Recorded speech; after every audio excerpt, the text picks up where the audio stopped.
తెలంగాణ సర్కార్ ప్రతిష్టాత్మకంగా చేపడుతున్నటువంటి సమగ్ర సర్వే ఏదైతే ఉందో అది కొనసాగుతూ ఉంది.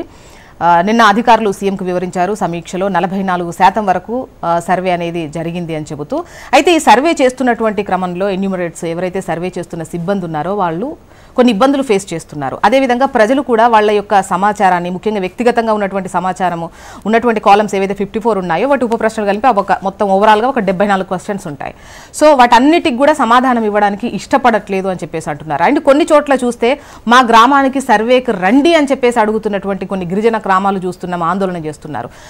మరోవైపు సర్వే కాగితాలు ఎక్కడ పడితే అక్కడ కనిపిస్తున్నటువంటి పరిస్థితి కనిపిస్తోంది. ఇక ప్రతిపక్షాలు ఈ సర్కార్ అనేది శాస్త్రీయంగా ఈ సర్వే కొనసాగట్లేదు అని చెప్పేసి ఆందోళన చేస్తున్నటువంటి క్రమాన్ని మనం చూస్తున్నాం. గెస్టులు రెడీగా ఉన్నారు, మాట్లాడదాం. దిలీప్ కుమార్ గారు మాజీ ఎమ్మెల్సీ కాంగ్రెస్ నుంచి, శ్రీవర్ధన్ రెడ్డి గారు బీజేపీ సీనియర్ నాయకులు. నమస్తే అండి, వెల్కమ్ టు ద డిబేట్. ముందుగా శ్రీవర్ధన్ రెడ్డి గారు, ముందుగా మీ ఒపీనియన్ తీసుకుంటాను. ఈ సమగ్ర సర్వేకు సంబంధించి ఒకవైపు సర్వే కొనసాగుతోంది, అంటే ఈ సర్వే పట్ల, అంటే అడుగుతున్నటువంటి క్వశ్చన్స్ కావచ్చు, సర్వే చేస్తున్న విధానం పట్ల కావచ్చు, మీకేమనిపిస్తోంది? గతంలో తెలంగాణ వచ్చిన తర్వాత సమగ్ర కుటుంబ సర్వే అని చెప్పేసి మరి ఆ రోజు కేసీఆర్ గారు తెలంగాణ ప్రభుత్వ సొమ్మును పెట్టి ఇక సమగ్ర కుటుంబ సర్వేను నిర్వహించారు. సో దాంట్లో పూర్తిగా వివరాలు వచ్చాయి, కులానికి సంబంధించిన వివరాలు వచ్చాయి, వ్యక్తిగతమైన వివరాలు వచ్చాయి, వాటన్నిటిని తీసుకున్నారు.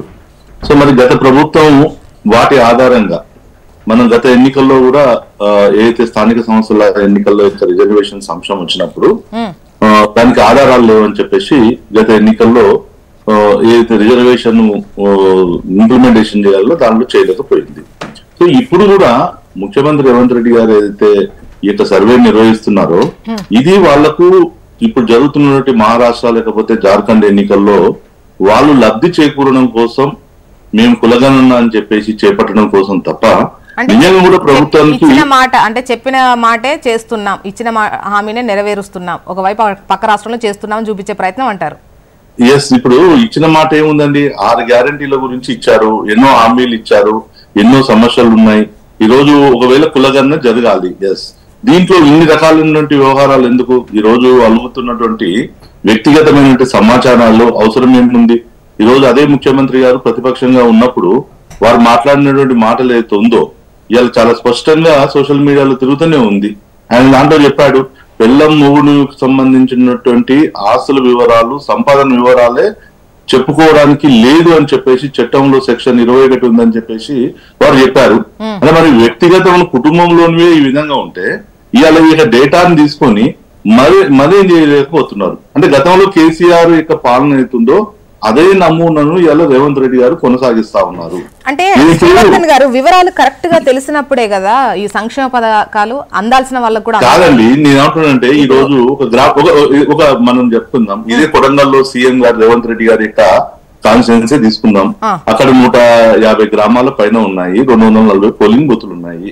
గ్రామ సర్పంచులకు నీవు అధికారం ఇస్తే గ్రామ సభల్లో నిజమైనటువంటి బహిరంగంగా గ్రామంలో ఎవరు ఇండ్లు లేనటువంటి పేదలు ఉన్నారు, ఎవరు భూములు లేనటువంటి పేదలు ఉన్నారు, ఎవరికి ఏ లబ్ధి కావాలని చెప్పేసి గ్రామ సభల్లో మనం తెచ్చుకోవడానికి ఉన్నాయి కదా, ఎందుకు చేయలేకపోతున్నాం? ఇవన్నీ ఒక డ్రామా. ఇలా పేదలకు వివరాలు కావాలంటే ఆయా గ్రామాలకు గ్రామ సభలు ఏర్పాటు చేస్తే క్లారిటీ వస్తుంది అనేది మీ ఒపీనియన్? ఎస్, అవునండి. నేను ఏమంటున్నా, చెయ్యాలనే చిత్తశుద్ధి ఉంటే అన్ని ఉన్నాయి. ఇలా నిరుద్యోగ వృత్తి ఉంది, ప్రభుత్వం ఇచ్చింది కదా. నిరుద్యోగ వృత్తిలో ఎవరు ఏ డిగ్రీ గ్రాడ్యుయేట్ అయ్యారనేది లేదా ప్రభుత్వం తోటి? ఎంప్లాయ్మెంట్ రిజిస్ట్రేషన్ల దగ్గర లేవా? ఇలా ఇల్లు లేనటువంటి పేదల గురించి ప్రభుత్వం దిలీప్ గారి దగ్గర నుంచి సమాధానం తీసుకుందాం. అంతకన్నా ముందు మన్నే గోవర్ధన్ రెడ్డి గారు బీఆర్ఎస్ సీనియర్ నాయకులు కూడా జాయిన్ అయ్యారు. వారి క్వశ్చన్ కూడా తీసుకున్న తర్వాత మీ సమాధానం తీసుకుంటా అండి. నమస్తే అండి, welcome to the debate. Govardhan Reddy గారు చెప్పండి, ఒకవైపు సమగ్ర సర్వే జరుగుతోంది, 44% వరకు కంప్లీట్ అయింది. జనాలు చాలా మంది కూడా వాళ్ళ ఇన్ఫర్మేషన్ ఇవ్వడానికి రెడీగా ఉన్నారు. కొంతమంది ఇబ్బంది పడుతున్నారు, ఈవెన్ సిబ్బంది కూడా ఇబ్బంది పడుతున్నట్టు తెలుస్తోంది. అది ఏ సర్వే చేసినా ఇబ్బంది అయితే అనిపిస్తుంది వ్యక్తిగత వివరాలు ఇవ్వడానికి. కానీ ఆ వివరాలన్నీ క్లియర్గా ఉంటేనే మున్ముందు ఏమైనా కార్యక్రమాలు చేయాలన్నా సంక్షేమ పథకాలకు సంబంధించి కావచ్చు, ఈ రిజర్వేషన్స్కు, ముఖ్యంగా ఇది చేసేదే బీసీ రిజర్వేషన్కు సంబంధించి స్థానిక సంస్థల ఎన్నికల్లో అది ఇంప్లిమెంట్ చేసేస్తామంటున్నారు. సో సహకరించడమే కరెక్ట్ ఏమో కదా? ఇందులో ఒకటే రేవంత్ రెడ్డి గారు తెలంగాణ రాష్ట్రం వచ్చిన తర్వాత 11 నెలలు అయిపోయింది. వచ్చి కూడా దాదాపు రోజొక స్టోరీ చెప్పుకుంటూ టైంపాస్ చేస్తుండు. ఫస్ట్ ఏం చెప్పారు, 100 రోజులని ఈ కుటుంబ సర్వే చేసేసి దాదాపు బీసీలకు 42% రిజర్వేషన్ కల్పిస్తామని చెప్పిండు. స్థానిక ఎలక్షన్లకు ఆల్రెడీ టైం అయిపోయింది, ఇంకా జనవరిలో పెడతాంటారు. ఇప్పుడు కుటుంబ సర్వే ఇప్పుడు స్టార్ట్ చేసి ఇప్పుడు ఇప్పుడు సిబ్బంది కూడా చాలామంది ఎంతమంది తిరుగుతారో అసలు వ్యక్తిగత అవసరాల్లో మీకు అవసరం ఏంది, ఆధార్ నెంబర్ ఎందుకు, బ్యాంక్ అకౌంట్లు అడుగుతారట, లేకపోతే ఫ్రిడ్జ్ ఉంది అడుగుతారట, ఏసీ ఉంది అడుగుతారట, అవసరం ఉంది, వ్యక్తిగత సమాచారం అడగాల్సిన అవసరం ఏంది, నువ్వు కావాల్సిన సర్వే ఏంది, కుటుంబ సర్వే కులగణన కదా చేసేది, కులగణన నీకు ఏ క్యాస్ట్ అనేది ఇంపార్టెంట్, మీ ఫాదర్ పేరు, మదర్ పేరు, లేకపోతే వైఫ్ పేరు, చిల్డ్రన్స్ పేరు, అది ఇంపార్టెంట్. 75 క్వశ్చన్లు పెట్టేసి ప్రజల్ని తిక్కమక చేసేసి సిబ్బందికి ఇబ్బంది, కులగల సర్వే కాకుండా ఏదో చిత్తశుద్ధి లేకుండా కావాలని స్టార్ట్ చేయడం తప్ప అందరికీ ఏమంటారు, బీసీ గారు అందరికీ ఏమనుకుంటారు అంటే కాదు మా కులగం జరుగుతుంది, మాకు న్యాయం జరుగుతుంది అనుకుంటారు. కానీ దీనివల్ల ఎలాంటి న్యాయం జరగదు. గతంలో ప్రభుత్వం రాగానే ఫస్ట్నే దాదాపు 1,05,00,000 అప్లికేషన్స్ వచ్చినాయి. ఏది రేషన్ కార్డులకు కానీ, లేకపోతే ఇందిరా మిల్లకు కానీ, లేకపోతే ఇంకా సంబంధించిన అన్నీ కూడా అప్పుడు కూడా వ్యక్తిగత సమాచారం తీసుకున్నారు. అయినా కూడా పబ్లిక్ క్యూలు కట్టేసి, ప్రజాభవన్లో క్యూలు కట్టేసి 1,05,00,000 అప్లికేషన్ ఇచ్చారు. ఆ 1,05,00,000 మనం చూసిన సందర్భాల్లో కొంత ఆఫీసర్లు తీసుకుపోయి ఇక్కడ రోడ్డు మీద చెత్త కుప్పలు వాడేసారు ఆ అప్లికేషన్ ఫామ్స్. ఇట్లాంటి వ్యవహారాలు చేసుకుంటూ టైంపాస్ చేస్తుంటారు రేవంత్ రెడ్డి గారు, కాంగ్రెస్ ప్రభుత్వం. దీనివల్ల సార్ నిజం చెప్తే చేయాలని మేము కూడా కోరుకుంటున్నాం, చేస్తే చాలా మంచిది. కానీ దీనివల్ల వ్యక్తిగత సమాచారం తీసుకొని గతంలో రేవంత్ రెడ్డి ప్రతిపక్షాలు ఉన్నప్పుడే చెప్పడం జరిగింది, వ్యక్తిగత సమాచారం మీకెందుకు ప్రభుత్వానికి. ఇప్పుడు మీ ఉద్దేశం ఏంటి, ఈ సర్వే అనేది పెద్ద వర్కౌట్ అయ్యే పని కాదు, ఊరికే టైం పాస్ చేస్తున్నారనేది మీ ఉద్దేశం? నేనేమో టైం సర్వే ప్రకారం చిత్తశుద్ధి లేదు, మేము 100% మేము ఇట్లా చేయలే కదా, ఇన్ని క్వశ్చన్ 100 క్వశ్చన్లు పెట్టి 75 క్వశ్చన్లు ఏంటంటే ఒకసారి కులగణన సర్వే కొరకు ఒక్క రోజు మొత్తం అంతా ఇన్ఫర్మేషన్ తీసుకున్నారండి. ఆ ఇన్ఫర్మేషన్ తీసుకొని ఏం చేశారు? చాలా వరకు తెలిసింది కదా సరే, మన తెలంగాణ రాష్ట్రంలో ఎంతమంది ఏ క్యాస్ట్ ఉన్నారు, ఎంతమందికి ఏ అవసరం అని చెప్తే కొంత తెలిసింది కదా. దాని ప్రకారమే ఇప్పుడు ఏది మన పింఛన్స్ కానీ, కళ్యాణ లక్ష్మి కానీ దాని ప్రకారం చేయడం జరిగింది. దాని తర్వాత ఇప్పుడు అన్న చెప్పినట్టు స్థానికంగా తెలుస్తుంది. ఆఫీసర్లకు ఏం తెలుస్తుంది అంటే వాడు ఏం రాస్తే రాసుకుంటాడు. స్థానికంగా పంచాయతీ కమిటీలు పెట్టేసి, లేదా స్థానికంగా ఎవరు ఏంది, ఏ క్యాస్ట్, ఎవరికి ఎంత ఉంది ఆస్తి, లేదా భూములు ఉన్నాయా, లేదా ఉద్యోగస్తులు ఉన్నారా అని లేపి లోకల్గా కాంపిటెన్స్ తీసుకొని చేస్తే చాలా బాగుంటుంది. ఓన్లీ ఆఫీసర్లు పెట్టేసి అదే అన్క్వాలిఫైడ్ ఆఫీసర్లు పెట్టేసి ఇప్పుడు ఎంప్లాయీస్ మొత్తం అన్క్వాలిఫైడ్ ఎంప్లాయీస్, ఇంటర్మీడియట్ చదివిన వాళ్ళు, 10th చదివిన వాళ్ళు తీసుకుపోయేసి ఊరికి ఇంటింటికి పోయి రాసుకొని 75 క్వశ్చన్లు పెట్టి వాళ్ళు అడిగితే వాళ్ళు తిక్కమక్కపడి 75 క్వశ్చన్లు ఆన్సర్ లేక, వీళ్ళు రాసుకోలేక, లేకపోతే సిబ్బందిని నిలదీసిన సందర్భం ఉంది. మనం సోషల్ మీడియా చూస్తుంటాం. సిబ్బంది వస్తే ఇంటికి నీకెందుకు నా బ్యాంక్ అకౌంట్, నా గురించి నీకెందుకు, నా వ్యక్తిగత అవసరం ఏంది, నా ఏసీ చెప్పాల్సిన అవసరం ఉంది, నా టీవీ చెప్పాల్సిన అవసరం ఏంది, 75 క్వశ్చన్లు. అసలు నిజంగా చిత్తశుద్ధి ఉంటే గన్ని క్వశ్చన్లు వేస్తారా? నీకు కావాల్సింది కులగణన. కులగణనలో కావాల్సిన క్యాస్ట్ సెన్సేషన్ కాబట్టి క్యాస్ట్ గురించి మాట్లాడాలి, ఇంకా కొన్ని క్వశ్చన్లు పెట్టాలి. అంతేగాని 75 సంవత్సరాల చిత్తశుద్ధి లేక ఎంత టైంపాస్ చేస్తుంది తప్ప దీనివల్ల ఒరిగేది ఏం లేదు. తెలంగాణ రాష్ట్ర ప్రజలకు, ముఖ్యంగా బీసీ ప్రజలకు అన్యాయం జరుగుతుంది తప్ప దీన్ని ఏం లేదు. దిలీప్ కుమార్ గారు విన్నారు, వీటన్నింటికి మీరే సమాధానం చెప్పాలి. ఒకవైపు అటు ఎన్నికలు జరుగుతున్నాయి కాబట్టి తెలంగాణలో చూడండి, మేము ఏదైతే కులగణన చేస్తామని చెప్పామో చేస్తున్నామని చూపించడం కోసం ఈ అటెంప్ట్, బట్ చేసినా కూడా దీంతో పెద్ద ఉపయోగం ఏం లేదంటున్నారు. చిత్తశుద్ధి ఉంటే ఈ విధంగా కాదు, శాస్త్రీయంగా లేదు సర్వే అని చెప్పేసి విపక్షాలు అంటున్నాయి. శాస్త్రీయం అంటే ఏంటో చెప్పండి. Good morning to everybody. Good morning. శాస్త్రీయం అంటే ఏంటో చెప్పండి. అందులోనే ఆప్షన్ ఏంటంటే కూడా మీరు ఇన్ఫర్మేషన్ ఇవ్వదలుచుకోకపోతే ఇట్స్ ఆప్షనల్, మీరు ఇవ్వకపోవచ్చు కూడా ఉంది అందులో.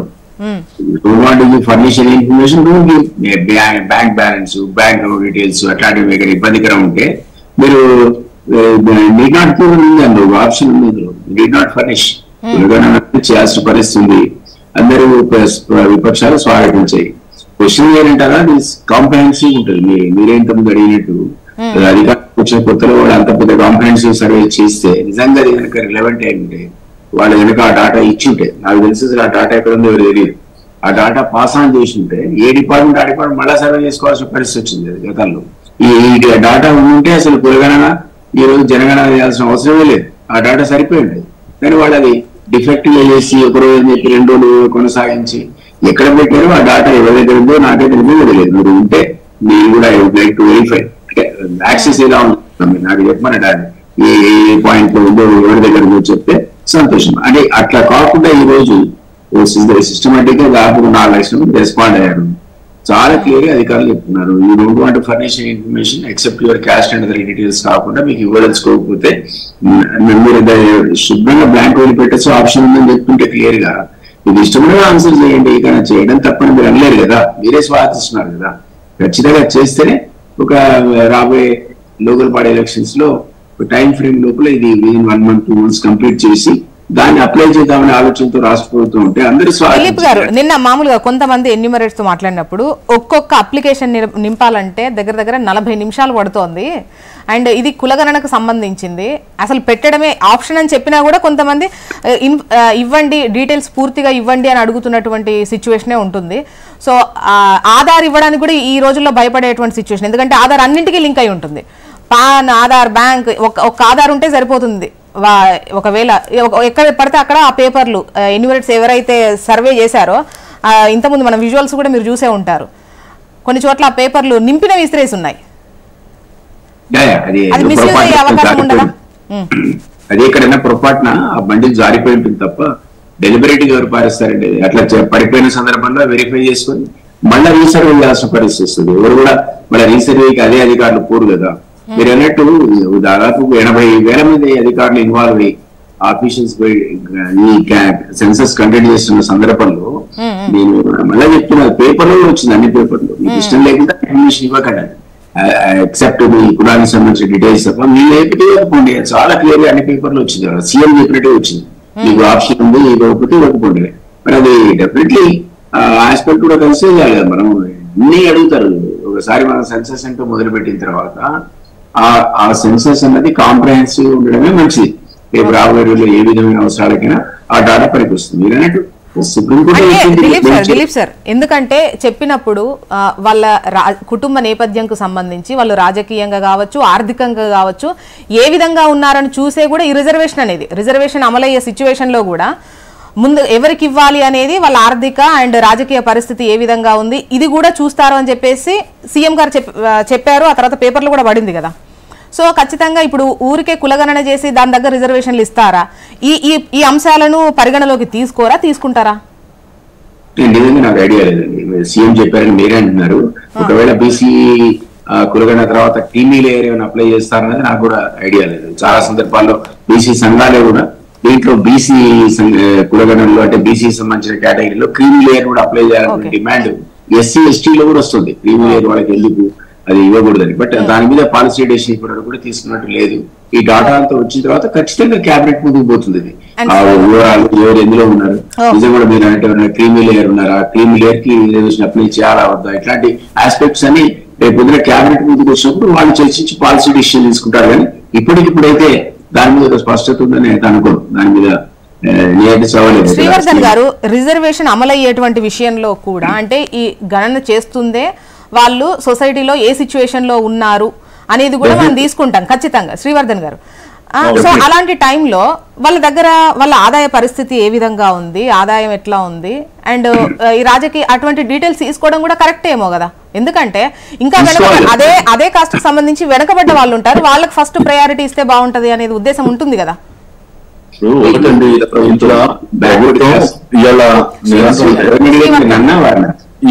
ఈ కులగణన ఇప్పుడు మనము ఇది ఎందుకు తీసుకొచ్చాము, స్థానిక సంస్థల ఎన్నికల్లో కులగణనలకు స్పష్టమైనటువంటి ఆధారాలు లేవు, లెక్కలు లేవు కాబట్టి మనము లాస్ట్ టైం రిజర్వేషన్లు ఇవ్వడంలో ఫెయిల్ అయిపోయాం. సో ఇప్పుడు అది జరగొద్దు, సో నష్టం జరగొద్దు, అందుకోసం కులగణన చేయాలని చెప్పేసి వీళ్ళు తీసుకొచ్చారు. సో ఈ కులగణనలు చేసేటప్పుడు ఇంతకుముందుకు దిలీప్ గారు చెప్తున్నట్టుగా మరి ఇవన్నీ ఎందుకు అవసరం, ఎలా ప్రభుత్వానికి ఏం అవసరం ఉంది, ఒక కులానికి సంబంధించిన అంశంలో మళ్ళీ దాంట్లో విభజన ఎందుకు అవసరం? ఇలా రిజర్వేషన్ ఏదైతే ఇచ్చారో రాజకీయపైనటువంటి రిజర్వేషన్లలో బీసీ, ఏబీసీ, డి ఏదైతే వర్గీకరణతో ఉందో ఆ రకమైన రిజర్వేషన్ లేవు. బీసీలు అన్నప్పుడు బీసీలకు సంబంధించిన రిజర్వేషన్ వస్తుంది. సో దీంట్లో ఒక కుట్రకోణం అనేది ప్రభుత్వం దగ్గర కనిపిస్తుంది. ఒకటి ఏంటంటే ఇలా హిందూ సమాజంలో ఉన్నటువంటి కులాలను లెక్కలు చేసి ముదురాజులకి ఇంత సంఖ్య, గౌళ్ళు ఈ సంఖ్య, లేకపోతే మంగళోళ్ళు ఇది, సాకలోళ్ళు ఇది, మరి ఈ ముస్లిం సమాజం అనేది వాళ్ళందరూ కూడా ఒకటే లెక్క చూపిస్తారు. అంటే 20% ముస్లింలంతా కూడా ఒకటిగా ఉన్నారు అంటే ఒక సమాజంలో వాళ్ళంతా సంఖ్యను ఎక్కువ చూపించేసి వాళ్ళ ఫలాలు అందుతలేవు అని చెప్పేసి ఇవన్నీ కూడా తీసుకొని పోయి మరి ఈ రోజు వాళ్ళకు అందించేటువంటి ఆలోచన కాంగ్రెస్ పార్టీలో ఉంది. కాంగ్రెస్ పార్టీలో మొన్నటి నుంచి కూడా చూస్తా ఉన్నారు, ఎవరికైతే జనాభా ప్రతిపాదికన జనాభా ఉందో వాళ్ళకి వనరులను పంచాలని చెప్పేసి రాహుల్ గాంధీ ఖార్గే గారు కూడా మాట్లాడుతున్నారు. వీళ్ళ ఆలోచన ఇప్పుడున్నటువంటి ఈ పేదలను అభివృద్ధి చేయాలి, ఈ పేదలకు వాళ్ళకు ఫలాలు అందించాలని కాదు. అంటే శ్రీవర్ధన్ గారు ఈ సమాజంలో చేసినట్టు వాటన్నిటిని ఏ విధంగా ఈ రోజు ఇక ముస్లిం సమాజానికి ఓట్ల రాజకీయాల కోసం అందించాలని చెప్పేసి కాంగ్రెస్ ఆలోచన తప్ప వేరే ఏముందండి. ఇలా అప్లికేషన్స్ వచ్చినాయి, ఇండ్లు లేనోళ్ళు, దాంట్లో నువ్వు పంపిస్తే ఎవరైతే పేదోళ్ళు ఇండ్లు ఉన్నారో వాళ్ళను నువ్వు చేయడానికి కులగన్నంతో ఏం సంబంధం ఉంది? ఇలా మీరు చేయాలనుకున్న ఒక 3 ఎకరాల భూమి ఇవ్వాలి, దళితులకు ఇవ్వాలనుకోండి, మీరు దానికి సంబంధించిన అప్లికేషన్ వేసుకున్నప్పుడు దాంట్లో పోయి చూస్తే దొరకదా? ఇవన్నీ ఉన్నాయి. కానీ ప్రభుత్వం కావాలని ఇదేది రాజకీయ విభజన కోసం, రాజకీయ లబ్ధి కోసం చేస్తున్నటువంటి అవకాశమే కానీ నిజమైనటువంటి ప్రేమ ఎక్కడుందండి? నిజంగా ప్రేమ ఉండి నిజంగా ఇవాళ ఉంటే మీకే ప్రేమ లేదు, ఇక్కడ కుల గణన కూడా చేస్తున్నాం, మీరెందుకు దేశవ్యాప్తంగా అందుకు పూనుకోవట్లేదు? బీసీలు వెనకబడిపోయి ఉన్నారు, వాళ్ళకు ఇవ్వాల్సినటువంటి అవసరం ఉంది, ఆ రిజర్వేషన్ పెంచాల్సినటువంటి అవసరం ఉంది అని చెప్పేసి అంటున్నారు. 100% ఇవ్వాలి. నేనేమంటున్నారు, కేవలం ఇది ఒకటే కదా, రాజ్యాధికారంలో కూడా బీసీలకు వాట కావాలి కదా. మరి ఇలా తెలంగాణలో అడుగుతా ఉన్నారు. ఇలా ముఖ్యమంత్రి రేవంత్ రెడ్డి గారు మరి ఒక ఉప ముఖ్యమంత్రిని బీసీని పెట్టుకోగలిగిందా? లేకపోతే ఒక ఉప ముఖ్యమంత్రిగా బీసీలకు ఇవాళ ఇచ్చినటువంటి దాంట్లో ఉన్నాయా? ఇవాళ వాళ్ళు మాట్లాడేటప్పుడు దేశంలో ఈ రాష్ట్రంలో ఎంతమంది ముఖ్యమంత్రులను చేసింది బీసీలలో ఈ యొక్క కాంగ్రెస్ పార్టీ? నిజంగా వీళ్ళకి ప్రేమ ఉంటే ఈ యొక్క 75 ఏళ్లలో కాంగ్రెస్ పార్టీ అత్యధికంగా అధికారంలో ఉన్నది కదా, ఎంతమంది ముఖ్యమంత్రులు ఈ రాష్ట్రానికి ఇచ్చింది? ఇవన్నీ ఉట్టి మాటలు. ఈ 75 ఏళ్లలో ఓటు రాజకీయాల్లో ఒక్కొక్కసారి ఒక్కొక్క రకం కుల రాజకీయాలను, ఈ మత రాజకీయాలను, ప్రాంత రాజకీయాలను విభజన చేస్తూ కాంగ్రెస్ పార్టీ ఇప్పటి వరకు అధికారంలోకి వచ్చింది. చెప్పండి, ఈ కులగణన ఎందుకు చేస్తుందని మీకు అనిపిస్తోంది? 100% ఈ యొక్క కులగణన హిందూ సమాజాన్ని విచ్ఛిన్నం చేసి ఈ సమాజంలో ఉన్నటువంటి వనరులను దోచి అలా వాళ్ళే ఓపెన్ గా చెప్తున్నారు. ఎవరు జనాభా ఆధారం ఎక్కుందో ఆ కుటుంబాలకు అందించాలనే ఒక కుట్రతో జరుగుతున్నట్టు వ్యవహారము. ఇక్కడ ఇక్కడ ఉన్నటువంటి వెనుకబడిన తరగతులు లేకపోతే బ్యాక్వర్డ్ క్లాసెస్ ను అభివృద్ధి చేయాలనేది కాంగ్రెస్ ఆలోచన విధానం. గోవర్ధన్ రెడ్డి గారు, మేము ఒకటే ఇప్పుడు అన్నాడు దిలీప్ అన్న కూడా శాస్త్రీయత లేదనడానికి కారణం ఏంటంటే, నిజంగా చిత్తశుద్ధి ఉంటే 75 ప్రశ్నలు పెట్టాల్సిన అవసరం లేదు. నిజంగా బీసీలకు న్యాయం చేయాలనుకుంటే 75 ప్రశ్నలతో అవసరం లేదు. సర్వేనా ఇక్కడ ఆర్థిక సర్వే చేస్తున్నా కులగణన చేస్తున్నారు? ఒకటి క్లారిటీ చెప్పాల్సింది ముఖ్యమంత్రి గారు అని చెప్పి బీజేపీ నాయకులు, కాంగ్రెస్ నాయకులను చెప్పాల్సింది ఏంటంటే, మీకు ఆర్థిక సర్వే కావాలన్నా తెలంగాణ రాష్ట్ర ప్రజలకు ఎంత ఆదాయం ఉంది, ఏ ఏసీ ఉంది, ఏ టీవీ ఉంది, లేకపోతే ఇంకే ఎన్ని ఎకరాలు ఉంది అని ఆర్థిక సర్వే కావాలన్నా, కులగణన కావాలన్నా? నీకు కులగణన కావాలన్నప్పుడు కులానికి సంబంధించిన ప్రశ్నలు ఎక్కువ ఉండాలి. అంతే, అంటే సబ్ క్యాస్ట్లు ఉంటాయి, ఒక బీసీ ఉన్నది దాని సబ్ క్యాస్ట్లో లేకపోతే దేనికి ఉంటాయి. ఆ విషయాలన్నీ పక్కన పెట్టేసి ఓన్లీ ఆర్థిక సర్వే అని చెప్పి ప్రజల్ని భయభ్రాంతం చేయడం, ఇదంతా దీనివల్ల ఏదో వస్తుందా రాదని పక్కన పెడితే, నా ఆధార్ కార్డు ఇస్తే లేదా నా బ్యాంక్ అకౌంట్ ఇస్తే లేకపోతే అన్ని నా ఆస్తులకు విషయాలు ఇస్తే నా వ్యక్తిగత విషయాలు ఇస్తే ఇబ్బంది అవుతుందని చెప్పేసి ప్రజలు చాలా మంది భయపడుతున్నారు. ఆవేశాలు దాన్ని క్లియర్ చేయాల్సిన బాధ్యత కాంగ్రెస్ నాయకులకు ఉంది, లేదా ముఖ్యమంత్రి గారికి ఉంది. అంతే తప్ప ఈ 75 ప్రశ్నలు పెట్టినా గొప్ప చెప్పుకుంటూ 75 ప్రశ్నలు పెట్టినా దానివల్ల పోయే ఉందా? నీ కులగణన కావాల్సింది ఏంది, దానికి కావాల్సిన ప్రశ్నలు ఏంది? నేను ఏమంటారంటే, మీరు విజయాలు చూసినట్టు ఆప్షన్ పెట్టాల్సిన అవసరం ఉంది. అసలు ఆప్షన్ అని చెప్పడం ఏంది? భయం, ప్రజలు భయపెట్టడం కదా దానికి ఉద్దేశం కదా. ప్రజలు భయపెట్టే ఉద్దేశం లేకపోతే నీకు అన్ని ప్రశ్నలు పెట్టాల్సిన అవసరం లేదు. నీ ఆప్షన్ అని చెప్పేసి ఏదో ఒక మాట అంటే కాదు కదా. పోయి ఆఫీసర్లు ఎట్లా అడుగుతారు? ప్రజలను కూర్చోబెట్టి ఒక్కొక్క ఫామ్ నింపాలంటే 100 గంట 40 లక్షలు చెప్తారు, గంట పడుతుందట. విలేజ్లలో అసలు సంబంధం లేని వాళ్ళు క్వశ్చన్లు అడుగుతుంటే వాళ్ళు ఏం చెప్పగలుగుతారు? చెప్పలేదు కదా. ఓన్లీ దీన్ని టైంపాస్ తప్ప చిత్తశుద్ధి అయితే 100% లేదు. స్థానిక ఎలక్షన్ టైం ఎప్పుడూ అయిపోయింది. మళ్ళీ దీన్ని ఒక 2 నెలలు 3 నెలలు లాగడానికి మనం పొంగులేటి శ్రీనివాసరావు చెప్తుండే జనవరిలో ఎలక్షన్ పెడతాం సంక్రాంతి లోపలనే అంటుండో. అసలు ఈ కులగణన చేయడానికి చాలా టైం పడుతుంది. ఇంకా 2 నెలలు పడుతుంది, 3 నెలలు పడుతుంది తెలియదు. ఎందుకంటే ఒక ఫామ్ నింపడానికి గంట టైం పడుతుంది. అది ఇంపాసిబుల్. అది ఎట్లా మీరు కూడా మీకు కూడా తెలుసు కొంత. ఒక్క ఫామ్ నింపడానికి గంట పడుతుంటే ఇన్ని ఫామ్లు కోట్ల మంది. నేను ఏమంటారంటే 1,05,00,000 మంది ఫామ్స్ గతంలో ప్రజాపాలన భాగంలో ప్రజావాణిలో ఇచ్చిర్రు. మరి అవి ఎక్కడ పోయినాయి? అవి ఎక్కడ రోడ్లు చెత్త మీద వాయించి మనం చూసిన సందర్భం ఉంది. ఇప్పుడు కూడా ఈ పొరపాటు జరిగిందని చెప్పి అన్నగా దిలీప్ అని చెప్తుండు. ఇవి కూడా చెత్తబుట్టలు అయితే తప్ప దీనివల్ల వచ్చే ప్రజలకు వచ్చి ఉపయోగం లేదు. దిలీప్ గారు సమాధానం తీసుకుందాం. దిలీప్ గారు, నిజంగా ఇప్పుడు మీరు అన్నట్టుగా అసలు ఆధార్ కార్డు లింక్ లేకుండా లేకపోతే పాన్ కార్డు లింక్ లేకుండా ఇప్పటికే ఏ ట్రాన్సాక్షన్ జరగట్లేదు. సో మనం ఏ డాటాను కూడా మనం రహస్యంగా ఉంచలేదు. మనం ఇక్కడ కావాల్సింది ఏంటంటే ఆ డాటా ఇవ్వండి, ఇవ్వకపోండి, బట్ అట్లీస్ట్ ఈ బీసీలకు సంబంధించినటువంటి సమగ్ర డాటా కోసం ఇప్పుడు ఆల్రెడీ 4,25,000 ఫ్యామిలీస్ ఆల్రెడీ డాటా సేకరించింది. దాన్ని బట్టి మనకు ఎంత టైం పడితే అర్థమైపోద్ది.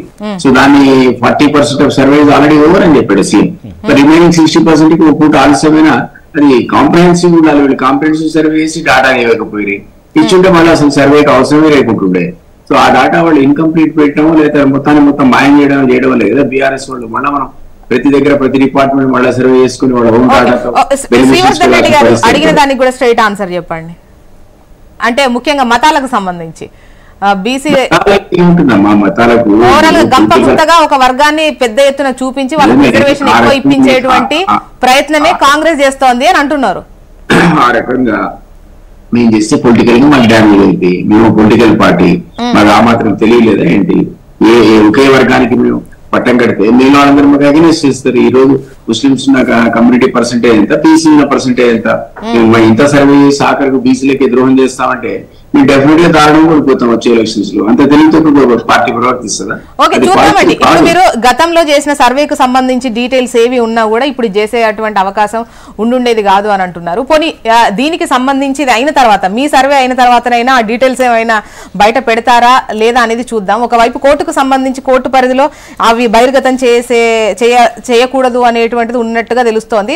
జస్ట్ దీన్ని ఇంప్లిమెంటేషన్ కే యూజ్ చేస్తారా లేదంటే చెప్తారా చూద్దాం. And thank you so much అండి డిస్కషన్ లో పార్టిసిపేట్ చేసినందుకు. దిలీప్ గారు, శ్రీవర్ధన్ గారు, గోవర్ధన్ గారు, థ్యాంక్ యూ అండి. ఇది వాళ్ళ న్యూస్ అనాలిసిస్. చూస్తూనే ఉండండి హెచ్ఎం టీవీ. వార్త ఆగదు, నిజం దాగదు.